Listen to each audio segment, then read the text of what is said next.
There is a version of you that nothing can touch. Not failure, not betrayal, not the slow erosion of hope that comes from watching years pass without the life you imagined, not the cruelty of people who smile at your face and sharpen their knives behind your back, not the rejection that finds you when you least expect it, when you've done everything right, when you've given everything you had. There is a version of you that absorbs all of that, every single drop of it, and comes out the other side, not broken, not bitter, but sharper, cleaner, more dangerous in the quiet way that truly dangerous people always are. But here's what no one tells you.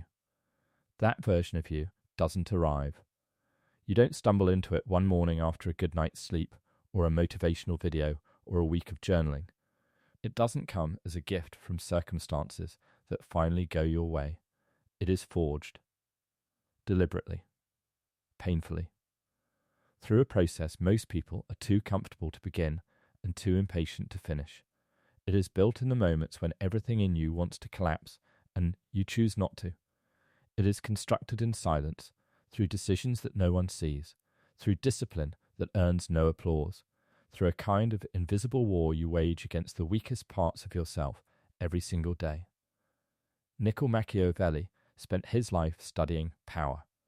Not the polished, idealized version of power that philosophers wrote about in comfortable rooms, the kind that assumed virtue would be rewarded and truth would ultimately prevail. He studied real power, the kind that actually shapes history, the kind that survives betrayal and outlasts enemies and operates in a world that is not fair, not kind, and not interested in your feelings. He watched rulers rise and fall. He sat in the courts of men who commanded armies and bent nations to their will. And what he saw again and again was this. The men who lost everything did not lose because they were outmatched in strength or resources. They lost because they were outmatched in mind. They let emotion make their decisions. They let their need for approval shape their image. They let their fear of conflict hand their enemies every weapon they needed. And the men who kept power, the ones who endured, the ones who built something that lasted, they had learnt something that most human beings spend their entire lives avoiding. They had learnt to rule themselves first, before they ruled anything else. That is what this is about. Not manipulation, not cruelty, not the hollow kind of toughness that confuses numbness with strength. This is about something far more rare and far more valuable. This is about building a mind that cannot be colonized by other people's opinions, a mind that cannot be hijacked by fear or rage or the desperate need to be understood. This is about becoming the kind of person who walks into chaos and does not add to it, who faces pressure and does not crack beneath it, who encounters deception and does not become destroyed by it. 7 rules. 7 principles pulled from the most honest examination of human nature ever written, filtered through everything we now understand about psychology, behavior, and the architecture of a truly unbreakable mind. Not soft rules, not comfortable ones. Rules that will demand something from you. Rules that will ask you to do things your emotions will resist with everything they have. But if you apply them, genuinely apply them, not as a performance, but as a practice, something will shift inside you. Something permanent. Something that no person, no failure, no circumstance will ever be able to take back. Before we begin, understand something clearly. The world is not neutral. It is not sitting quietly, waiting for you to get your mind right before it throws its next challenge at you.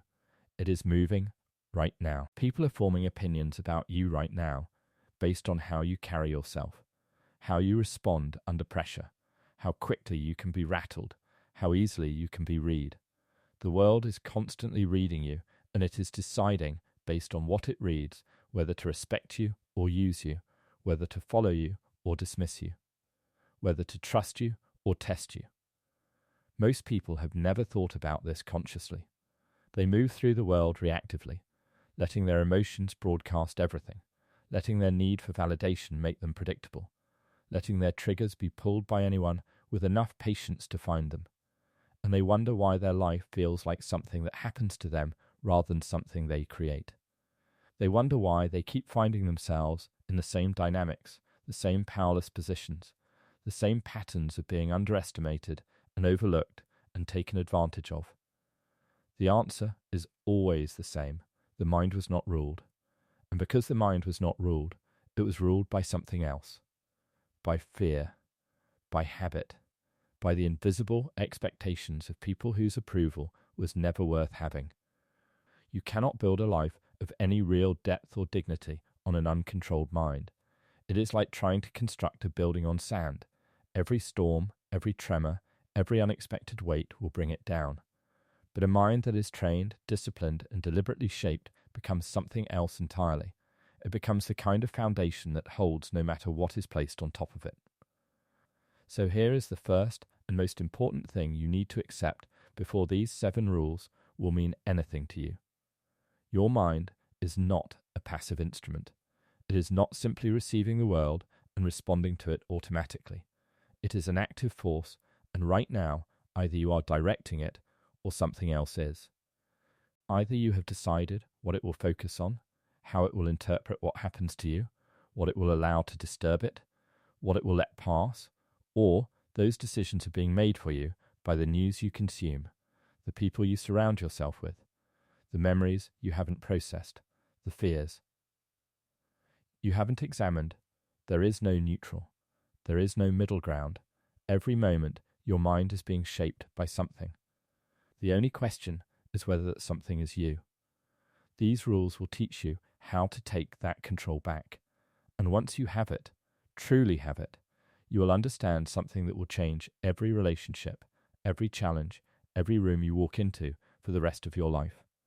You will understand that the person with the most disciplined mind is always the most powerful person in the space, not the loudest, not the most aggressive, not the one with the most resources, or the most connections, or the most visible confidence, the one with the most control over what happens between their ears. That person is always, in every situation, holding more power than anyone around them realizes, and that person can be you. But it starts now. It starts with Rule 1. There is a war happening around you at every moment that most people are completely unaware of. It is not fought with weapons or words. It is fought with perception, with image, with the invisible but enormously powerful force of how you are seen by the people around you. Machiavelli understood this with a clarity that made him one of the most controversial and most honest thinkers in human history. He wrote that men, in general, judge more by their eyes than by their hands. What he meant was devastatingly simple. People do not experience you, they perceive you. And the gap between who you actually are and who they perceive you to be is one of the most consequential spaces in your entire life. Think about what that means practically. You can be extraordinarily capable and be treated as ordinary because you have never learned to project that capability in a way others can receive. You can be completely trustworthy and be doubted because something in your presentation signals uncertainty. You can have the right answer in every room you walk into and never be heard because the way you carry yourself doesn't communicate authority before you've even opened your mouth. This is not about dishonesty. It is not about creating a false version of yourself for public consumption. It is about understanding that the truth of who you are means almost nothing if it is never communicated effectively to the world around you. The narrative of your life is being written right now. That is not a metaphor. It is one of the most concrete realities of social existence. Every interaction you have, every reaction you show, every moment of weakness or strength that others witness adds a line to a story they are telling about you inside their minds. And they will act on that story. They will make decisions based on that story. They will treat you in accordance with that story for as long as you allow that story to remain what they've written without your input. Most people never take authorship of their own narrative. They let the world draft it for them, shaped by whatever impression they happen to make on whatever day's circumstances didn't go their way, by whatever emotions they happen to display in moments of stress, by whatever assumptions filled in the spaces where they never thought to offer anything. Deliberate. And then they feel powerless. They feel misunderstood. They feel like the world doesn't see them for who they really are. And they are right. The world doesn't. But the world never will unless you decide to change that. Controlling your narrative does not mean being fake. It means being intentional. It means understanding that every signal you send, your posture, your pace, your tone, your response time, your silence, your eye contact, your stillness under pressure, all of it is information that others are using to build their picture of you. When you become aware of that, when you stop broadcasting unconsciously and start communicating deliberately, something extraordinary happens. You stop being someone things happen to and start being someone who shapes the environment around them simply by being in it. Silence is the most underestimated tool in this process. Most people fill silence with noise because silence feels dangerous to them. It feels like absence, like weakness, like something that needs to be corrected immediately with words or explanation or justification. But Machiavelli understood that the person who explains too much has already surrendered their authority. When you over-explain, you signal that you need to be understood, that you are anxious about how you are being perceived, that the other person's opinion of you has enough power over you to make you scramble. And people feel that. They may not consciously identify it, but they respond to it by trusting you less, respecting you less, taking you less seriously. The person who says what needs to be said and nothing more, who allows silence to sit without rushing to fill it, who does not feel compelled to justify their decisions to everyone who questions them, that person signals something profoundly different. They signal that they are comfortable with who they are, that they do not require external validation to feel secure, that they are operating from a place of inner authority that doesn't depend on whether the room agrees with them. And that signal, that simple, subtle, enormously powerful signal, changes how everyone in that room behaves toward them. Your narrative is also written through how you respond to attacks on it. And make no mistake, there will be attacks. People will misrepresent you. They will reduce you to a version of yourself that serves their narrative rather than yours. They will define you by your worst moments, your mistakes, your failures, the things you said in anger or did in confusion. And the instinct will be to defend yourself, to explain, to prove, to argue your case with enough force and enough evidence that the truth finally breaks through and is acknowledged. Resist that instinct with everything you have, because the moment you become defensive, you have already conceded power. You have signaled that the attack reached you, that it found a vulnerability, that you are concerned enough about their perception to fight for it publicly. And that concern is itself the weakness they were looking for. The untouchable response is almost always the same, not defensiveness, not counterattack. Silence, and then results. Let your actions rewrite what their words tried to establish. Let your consistency over time dissolve whatever narrative they constructed in a moment. You don't argue your reputation into existence.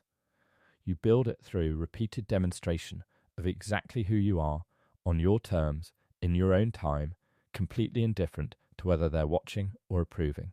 This is the first rule. Control the narrative. Not through manipulation or deception, but through awareness and intention and the profound, quiet confidence of someone who has decided that no one else gets to write their story for them. Start observing the signals you send. Start noticing when you over-explain. Start practicing the kind of silence that communicates strength rather than absence. Start letting your presence do work your words don't need to do, and watch how differently the world responds to a person who has taken authorship of their own image. The second rule is the one most people resist most violently, because it asks them to give up something they have been told is a virtue. It asks them to detach from emotion, not to stop feeling, but to stop being governed by feeling. And the difference between those two things is the difference between a free mind and a captive one.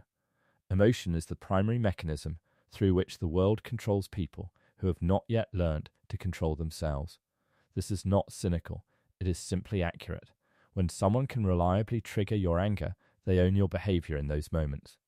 When someone can make you feel insecure, they own your self-perception in those moments. When fear makes your decisions for you, whatever generated that fear owns your choices in those moments. An emotional person is a predictable person, and a predictable person can always be managed by someone patient enough to learn their patterns. Think about the last time someone made you angry. Really angry. the kind of anger that flooded your chest and your throat and made coherent thought almost impossible. What did you do in that state? What decisions did you make? What did you say that you later wished you could take back? What opportunities did you miss because your focus had been completely consumed by the emotional storm? Now think about who benefited from that reaction, because someone almost always does. The person who provoked it got exactly what they wanted from you. Your composure, your clarity, your power. All surrendered in a single reactive moment. Machiavelli watched this dynamic play out in courts and councils and military campaigns across his entire career. He saw brilliant men destroyed not by their enemy's strength, but by their own emotional predictability. He saw leaders make catastrophic decisions in moments of wounded pride. He saw alliances collapse because someone couldn't control their need to be right in a single conversation. He saw wars started and kingdoms lost because a man's anger was easier to manipulate than his reason. And he arrived at a conclusion that was ruthless in its clarity. The person who cannot govern their emotions cannot govern anything else, because everything you build, every relationship, every strategy, every ambition is vulnerable to the moments when your feelings override your judgment. Detachment is not what people think it is. When most people hear the word, they imagine coldness, distance, the kind of emotional unavailability that leaves people feeling unseen and relationships feeling hollow. They imagine someone who has simply shut down the feeling part of themselves as a defensive measure, creating a kind of internal desert where nothing can grow because nothing can hurt. That is not detachment. That is damage. And it produces exactly the kind of rigidity and isolation that makes a person weaker, not stronger. Real detachment is something far more sophisticated. It is the capacity to feel fully and respond deliberately. It is the ability to let an emotion move through you without letting it move you, to register pain without performing it, to feel anger without becoming it, to notice fear without obeying it. It is the practice of creating just enough space between what you feel and what you do, that your response is always chosen rather than automatic. That space, that tiny gap between stimulus and response, is where your freedom lives. It is where your power lives. And most people have never even discovered it exists because they have never been taught that the gap is there to be cultivated. The Stoics called this the discipline of assent, the idea that between any external event and your reaction to it, there is a moment, however brief, where you can choose what meaning you assign to what happened and therefore what response you generate. Viktor Frankl, writing from inside a Nazi concentration camp, called it the last of human freedoms, the ability to choose one's attitude in any given set of circumstances. Machiavelli, characteristically, was more pragmatic about it. He simply noted that the wise man does at once what the fool does finally. Control is not the absence of feeling, it is the presence of choice. Here is what detachment does for you practically. When you stop being reactive, you become unreadable, and people who cannot read you cannot control you. They don't know what will provoke you. They don't know where your vulnerabilities are. They cannot calibrate their behavior towards you because your behavior is not calibrated to theirs. You have become, in the most strategic sense, opaque. And opacity is one of the most powerful positions a person can occupy in any social or professional environment. Not because it intimidates people, though it often does, but because it forces them to respond to you on your terms rather than theirs. When you stop being reactive, you also stop wasting energy. This is something that gets overlooked in conversations about emotional control, but it is one of the most significant practical benefits of developing detachment. Emotional reactivity is expensive, extraordinarily expensive.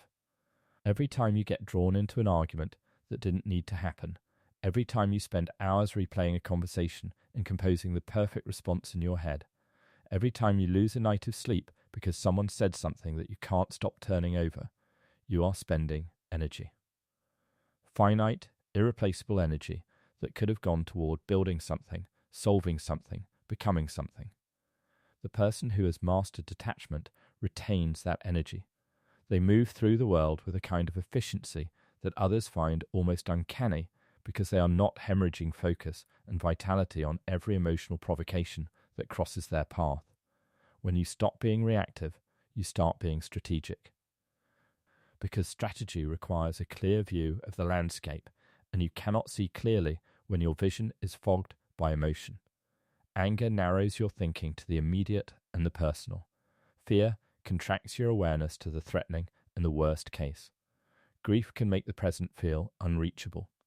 None of these states are conducive to good decisions, but the detached mind, the mind that has stepped back from the emotional weather and can observe it without being consumed by it, that mind can see the full picture. It can identify the real dynamics in a room, the actual interests beneath the stated positions, the long game, rather than just the immediate move. That clarity is what separates people who navigate life well from people who constantly feel like they're being blindsided. The practice of detachment begins with a single, deceptively simple habit. You learn to pause before you respond.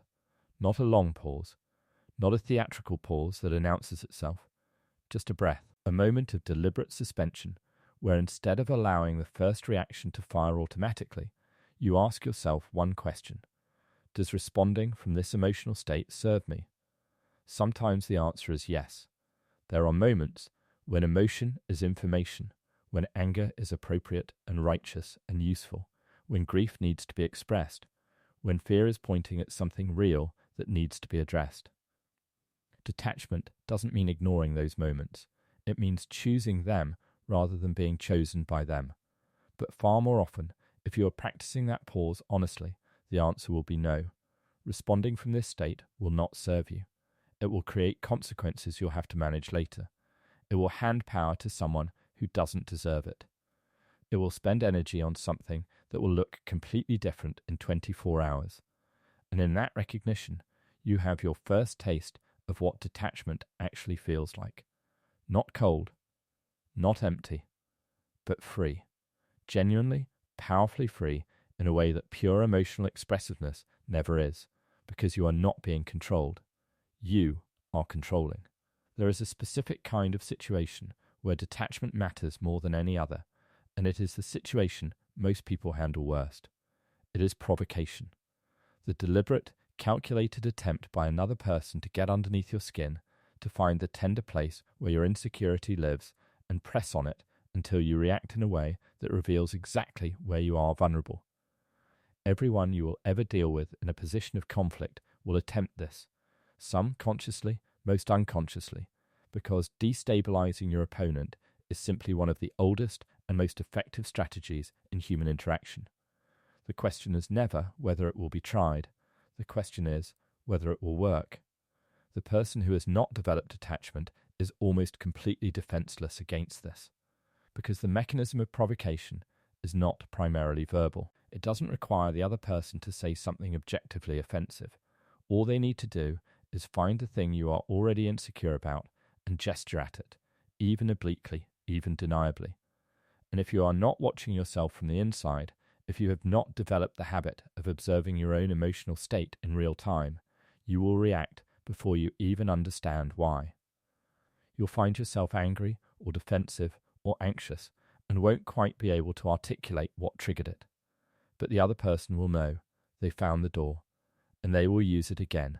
Detachment closes those doors, not by making you invulnerable to insecurity, but by ensuring that even when something lands on a tender spot, there is enough space between the feeling and the behavior that you choose what happens next.